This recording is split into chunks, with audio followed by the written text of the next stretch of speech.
Good afternoon. Ito na po, nagsaing ako uli kay naubos yung isang kaldero kanina.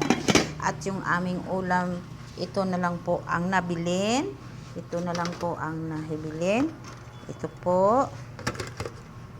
Pilipinas po ito ha, hindi po ito Saudi Arabia. We are here in the Philippines. Ayan po, yan po yung aming langka. And guys, bukas pa kami maglumpia. Lumpia, muron for production at i-deliver namin sa mga merkado. Kinahanglan makakuan kami og daghang buyer para makita naman yung pagod namin.